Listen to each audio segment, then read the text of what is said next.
सभी श्रोताओं का रामायण की कथा में हार्दिक स्वागत, अभिनंदन।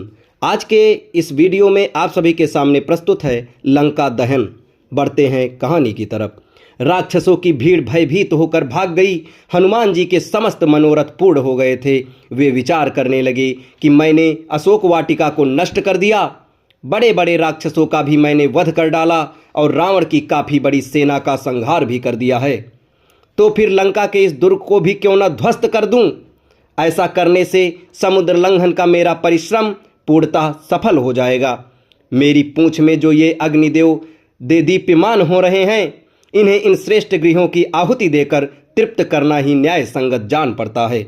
ऐसा सोचकर वे जलती हुई पूंछ के साथ लंका की ऊंची ऊंची अट्टालिकाओं पर चढ़ गए और विचरण करने लगे। घूमते घूमते वायु के समान बलवान और महान वेगशाली हनुमान जी उछलकर प्रहस्त के महल पर जा पहुँचे और उसमें आग लगा दी और आग लगाकर महापार्श्व के घर पर कूद गए तथा उसमें भी कालाग्नि की ज्वाला को फैला दिया।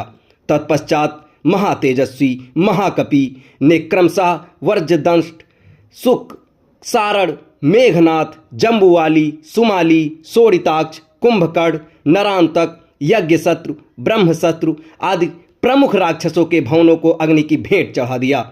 इनसे निवृत्त होकर वे स्वयं रावण के प्रासाद पर कूद पड़े। उसके प्रमुख भवन को जलाने के पश्चात वे बड़े उच्च स्वर से गर्जना करने लगे। उसी समय प्रलयंकर आंधी चल पड़ी, जिसने आग की लपटों को दूर दूर तक फैलाकर भवनों के अधजले भागों को भी जला डाला। लंका की इस भयंकर दुर्दशा से सारे नगर में हृदय विदारक हाहाकार मच गया। बड़ी बड़ी अट्टालिकाएं भारी विस्फोट करती हुई धराशायी होने लगीं। स्वर्ण निर्मित लंकापुरी के जल जाने से उसका स्वर्ण पिघल पिघल कर सड़कों पर बहने लगा। सहस्त्रों राक्षस और उनकी पत्नियां हाहाकार करती हुई इधर उधर दौड़ने लगीं।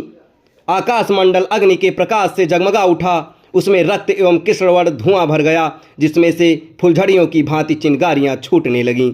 इस भयंकर ज्वाला में सहस्त्रों राक्षस जल गए और उनके जले अजले शरीरों से भयंकर दुर्गंध फैलने लगी। संपूर्ण लंकापुरी में केवल एक भवन ऐसा था जो अग्नि के प्रकोप से बिल्कुल सुरक्षित था।